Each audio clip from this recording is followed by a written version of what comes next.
Hello guys, and today we're going to be talking about forgiveness and why it's important to forgive, and also why it's appropriate to understand why some people find it harder to forgive. So, what even is forgiveness? Well, to me, forgiving somebody or forgiveness is a deliberate action. It is the release of negative emotions, connotations, and feelings towards a person or a group or something that in some way you have felt has wronged you. It is a freeing action. It benefits you because you're not holding on to hate, you're not holding on to anger, you're not holding on to vengeance. And it benefits the person because it gives them an opportunity to grow. It gives them the opportunity to become your friend again. And to change this stigma that might have otherwise become invented. And this is an action that can happen even if the person doesn't deserve your forgiveness. If the person did something so terrible that you were mad at them and that you necessarily shouldn't forgive them, what's so important is to definitely still try to forgive the person. Whether you keep contact with the person or keep your distance. Forgiveness is freeing. Resentment is a prison. Somebody's more likely to forgive a person if they apologize to, if the person who did the wrong. So if you did wrong to somebody, if you go to them and you not necessarily try to explain yourself, but apologize. There's also restorative justice, which is a type of rehabilitation that focuses on the offender or transgressor repairing the harm done to the victim and or the victim's community. The older somebody is, the more likely they are to forgive someone. But what's interesting here is that our early stages of life determine our ability to forgive. Every relationship brings benefits and risk, and that's just life, guys. It's just life. Positive psychology actually focuses on love, attachment, forgiveness, strong relationships, and I am approaching most of my videos from a positive psychological standpoint. So love and attachment should outweigh the times forgiveness is needed. So if it's somebody you're romantically involved with, sorry for my mispronunciation a second ago, then you should have that love and your attachment, like how much that person matters to you, outweigh the times that they need to be forgiving. And actually, I do feel like if I truly care for somebody, I do find it a little easier on a friend level to forgive them than a romantic level. It's for some reason very difficult for me to forgive a romantic relationship than say a friend relationship. And I'll do a story time tomorrow explaining some of those times for you guys. Try to put it into perspective. So essentially what I was saying is a kind of attachment theory. And it says that people become either secure or insecurely attached based on their upbringing. And so if somebody is brought up in a household where their parents constantly show them that they're here for them, if they're crying, they'll reach out their hand, help their child, then they'll become securely attached, which means that they're self-aware and they have their emotions regulated. They have the essential skills required to repair and reconcile. And they're effective in delivering apologies. They do seek forgiveness and try to continue the relationship. Now there's also anxious ambivalent or anxious attachment style, which they probably did not get the care they needed as a child growing up. The parent was probably neglectful or too busy to give them the care. And these children have difficulty regulating their emotions. They may need to release negative emotions to forgive, so it might take them a little longer. When apologizing, they have a clear motive, and they give time.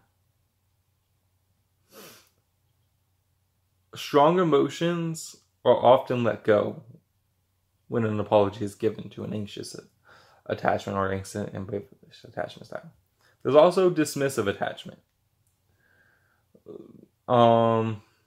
These kind of people are a little bit strange, but not really. You gotta understand it's all from their childhood. It's nurture, not nature, for these particular types of styles. And for this one, it's kind of an uncomfortable feeling of vulnerable. They don't like to feel vulnerable. They don't like, it makes them uncomfortable. They don't like conflict, and they don't like admitting that they're wrong or weak. Sometimes they even will not accept responsibility for their actions. They'll blame the victim. So if there's a big fight and they're the one that started it, they'll be like, it was your fault, not mine. And I don't know, sometimes I feel like maybe I might be dismissive attachment style, but I'm not sure. Like, that's the thing. When you're going about watching this, like, try to figure out what style you are so you can try to understand yourself better. When being apologized to, they will usually say, don't worry about it. So I do that, admittedly. I'm like, don't worry about it, it's fine. Even if it's not fine, I'll tell you it is. So. They might think saying sorry is enough, which is definitely me. Because sometimes I'll be like, I'm sorry, I didn't mean to, and it's probably not always enough. It's not great. There's also a fearful attachment style. And they have a desire for this close personal relationship, yet they're too afraid of being hurt to proceed in it. They're unlikely to have a clear vision for their apology. They're distrusting, skeptical, and aren't always on guard. When they are apologizing to you, they will ensure that they are being sincere. They'll be like, we're being sincere. They'll reinforce to you that they care for you. And they will ask for alone time as they need to process. So, in short, forgiveness is easier for some than others. It's also easier for some people to apologize than for others. So let's try to understand this when we're going about the topic of forgiveness. An interesting fact is in Eastern cultures, forgiveness is expected. It's a norm of society. But in Western cultures, it's only granted when the offended party is ready to make an independent decision. Forgiveness is actually pretty common amongst any culture, though. And that's mainly because of religion, which, no matter what religion you are in, they all seem to promote this concept of forgiving people, forgiveness. Kind of like they all have moral standards that they give you that are fairly similar amongst them. Now, we've talked about forgiving other people, but what about ourselves? Self-forgiveness is a process of releasing resentment towards oneself for perceived transgression or wrongdoing. It is needed to deal with emotions such as shame and or guilt. Shame can make you feel worthless and powerless, and guilt makes you feel regretful, remorseful. It's, I did a bad thing. Shame is, I am a bad person. And both of these, I feel more often than I care to admit. And I could definitely learn to forgive myself more than what I currently do. Interestingly, studies show that forgiving ourselves is easier than forgiving someone else. This is a general thing, though. I'm actually the opposite. There are other people that are the opposite. Sometimes it's easier to forgive other people than yourself. So that statistic is one I have to go ahead and disagree with. Not on the math terms of it, but on the everybody's different. It is important, however, to have a positive relationship with oneself. And that's something I plan to work on going into 2020. Take responsibility for your actions. Move forward. Accept that it happens. Jacinto and Edwards had 4 therapeutic stages for self-forgiveness: responsibility, recognition, expression, recreating. And there's another type of forgiveness called situational forgiveness, which is to forgive a circumstance. Because sometimes people blame a circumstance for their problem. and it prevents them from moving forward. So you got to forgive that particular thing from happening. Do not necessarily forgive a situation that was forced upon you, such as a domestic violence dispute or something along those lines. But something that was not forced upon you, you should forgive that situation.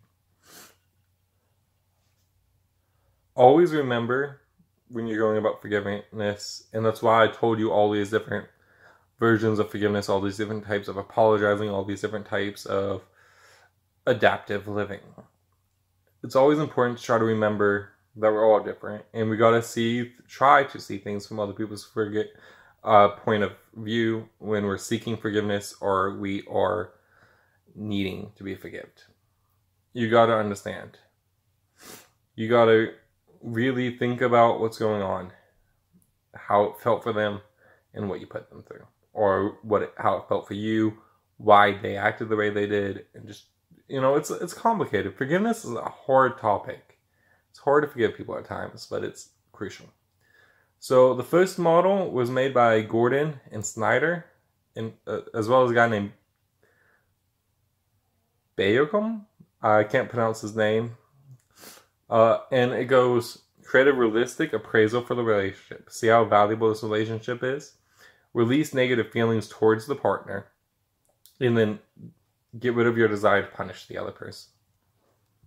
Which is a good way of doing it. There's also the REACH model. This one might be easier for you to remember because it's an acronym. R, recall the hurt. E, empathy in both partners. A, altruistically give the gift of forgiveness between both partners. C, commit to forgiveness verbally. H, hold on to the forgiveness. Hold on to forgiveness, not resentment. So,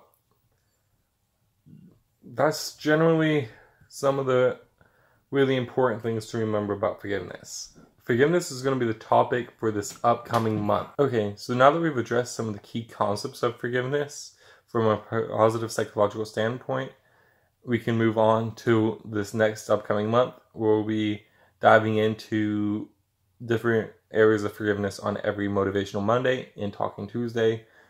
So on Tuesdays, I'll give you stories from my own life where I've needed to forgive others or myself or situations. And on Mondays, we'll be talking about specifically how best to go about doing that. And I'll try to be real and frank as I deliver that news. This video gave you the conceptualizations from a positive psychological standpoint that kind of show you that we're all different. The way we were raised impacts us. There are so many variables that go into it, and essentially just put yourself in other people's shoes. I think that's the main thing here, is always try to understand what another person is going through. Empathy is important, but forgiveness is key. I hope you guys enjoyed today's video, and I hope you guys learned something. I hope you guys have a great night, evening, or day, depending on watching. Thank you guys so very much for watching. I hope you hit that like button and subscribe if you're new around here. See you guys next time. Peace out.